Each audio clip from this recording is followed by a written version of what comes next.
Lisa took a deep breath as she stepped into the luxury car dealership, her eyes scanning the rows of shiny vehicles. She had always dreamed of driving a high-end car, and today was the day she'd finally test drive one. But within seconds, she felt hostile eyes on her. A well-dressed woman, blonde, sharp features, icy stare, watched her from across the showroom. The woman's lips curled into a frown as Lisa approached a sleek Mercedes-Benz. "Excuse me," the woman snapped, marching over. "Are you even here to buy a car?" Lisa blinked. "Yes, I wanted to test drive this one." The woman, Karen, let out a mocking laugh. "Sure you are. People like you don't just walk in here to buy a Mercedes." Lisa's stomach tightened. People like you. She knew exactly what that meant. Before she could respond, Karen turned to a salesman. "This woman is making me uncomfortable. She doesn't belong here." The salesman hesitated, glancing at Lisa's casual outfit, jeans, and a simple blouse, then back at Karen's designer handbag. His expression shifted. "Ma'am," he said to Lisa, "maybe you'd be more comfortable at a different dealership." Lisa's face burned. "I have every right to be here." Karen smirked, pulling out her phone. "We'll see about that." The police arrive. Minutes later, 2 police officers walked in. Karen pointed at Lisa. "That's her. She's trespassing." The officers approached Lisa, their expressions stern. "We got a call about a disturbance. Can we see some ID?" Lisa's hand shook as she handed over her license. "I just wanted to look at cars. I didn't do anything wrong." One officer sighed. "Listen, it's best if you leave. No need to escalate this." The other customers stared in silence. Some looked uncomfortable, but nobody spoke up. Lisa's throat tightened. She had faced this kind of treatment before, but it never got easier. The humiliating walkout. Security escorted her toward the exit.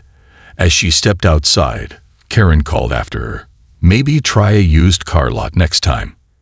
Lisa stopped, turned slowly. For the first time, a cold, knowing smile crossed her face. "You'll regret this," she said softly. Karen laughed. "Oh, I'm so scared." But Lisa wasn't looking at Karen. She was looking at the security camera in the corner, and the small recording device hidden in her pocket. Cliffhanger ending. As Lisa walked away, she pulled out her phone and sent one text message. The screen flashed. "Dad, we need to talk." Who was Lisa really? And why would Karen regret this? The answer would shake the dealership to its core. The moment Lisa left the dealership, her calm expression cracked. Hot tears burned her eyes as she slid into her modest Toyota. She gripped the steering wheel until her knuckles turned white. "Breathe. Just breathe," she told herself. Then she reached into her pocket and pulled out her phone. The video recording was still running. Every cruel word, every humiliating moment captured in HD. Lisa tapped her screen and made a call. "Dad, we need to talk." It happened again. The billionaire's daughter. 30 minutes later, Lisa sat in a private office at Rolls-Royce Motors North America, where her father, Marcus Johnson, was the majority shareholder. Marcus watched the dealership footage with growing rage. His daughter, his brilliant, Harvard-educated daughter, treated like a criminal for wanting to buy a car. "This is the 3rd time this year," Lisa said quietly. "New York, Beverly Hills, now here." Marcus paced like a caged lion. "I warned them. I warned all the dealerships after the last incident." He stopped suddenly and turned to Lisa. "You know what we have to do." Lisa nodded. The plan. The secret recording. Back at the dealership, Karen was celebrating. "Did you see her face?" she bragged to the salesman. "These people need to learn their place." Little did they know, Lisa had recorded everything. The footage showed the manager violating corporate discrimination policies. The dealership was part of a chain Marcus personally supplied with rare vehicles. The text message that changed everything. At 11:37 p.m., The dealership's owner received a video text with one line. Your franchise agreement is terminated, effective immediately. MJ. When he called Marcus in panic, the billionaire answered on speakerphone. You had one job. Treat all customers with respect. Now you'll watch what happens when you mess with my family. Cliffhanger ending. The next morning, Karen strutted into work until she saw 6 black SUVs rolling into the parking lot. Out stepped Marcus in a $5,000 suit, Lisa wearing designer everything. 4 corporate lawyers, 2 police captains. Karen's blood ran cold when Marcus pointed directly at her and said, "That's her. Arrest her." The dealership doors burst open as Marcus Johnson strode inside, his polished Oxford shoes clicking against the marble floor. The morning sun glinted off his platinum Rolex as he removed his sunglasses, his cold gaze sweeping across the showroom. Behind him, Lisa entered, now dressed in a sleek black pantsuit, her hair perfectly styled, confidence radiating from her. The same woman they had thrown out yesterday now looked like she owned the place, because she practically did.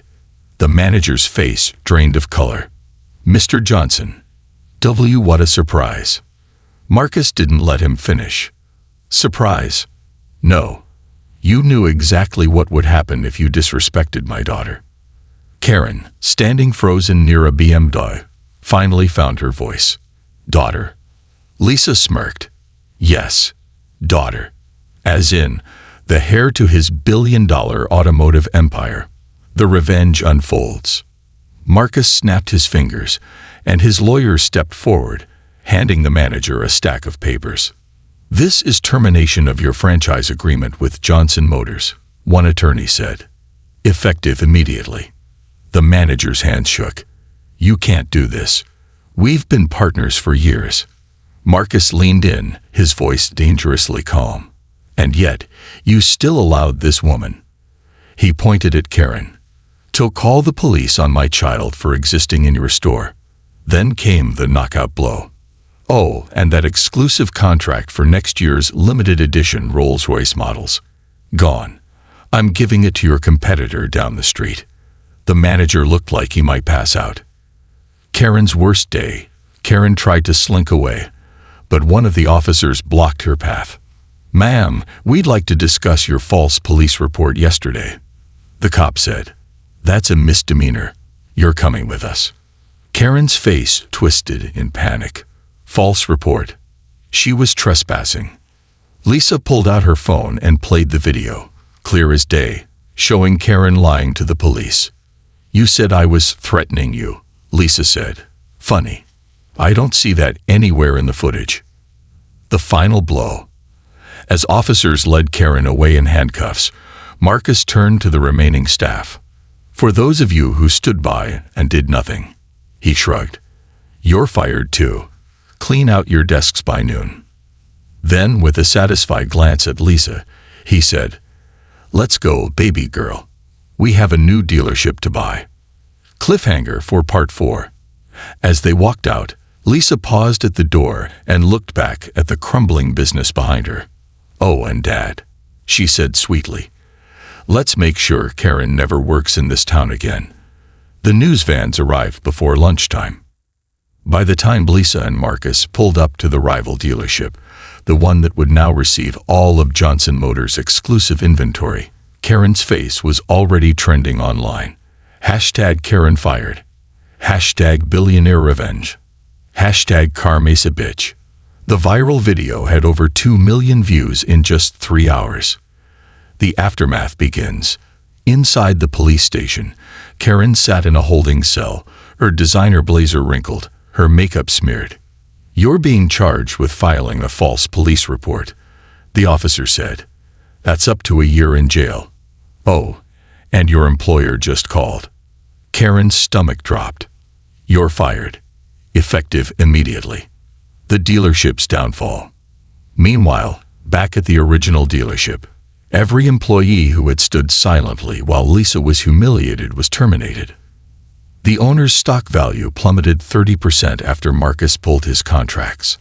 Local news stations camped outside, interviewing former staff about the racist Karen scandal. The manager sat in his empty office, staring at his resignation letter. His career in luxury auto sales. Over.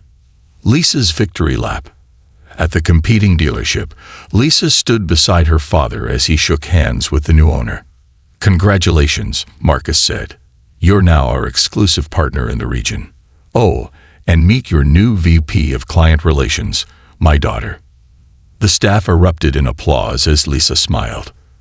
"First order of business," she announced. "We're implementing mandatory bias training. Second, a new community outreach program for minority buyers." Karen's final humiliation. 1 week later. Karen's husband filed for divorce. "I can't be married to a racist." Her name was added to an industry blacklist. No dealership would hire her. Her GoFundMe for legal fees got $47 and 12,000 hate comments. The final shot. Karen serving community service at a homeless shelter, where Lisa happened to be donating a fleet of refurbished cars for single mothers. Their eyes met. Lisa simply smiled and said, "Funny how life works, isn't it?" The perfect ending.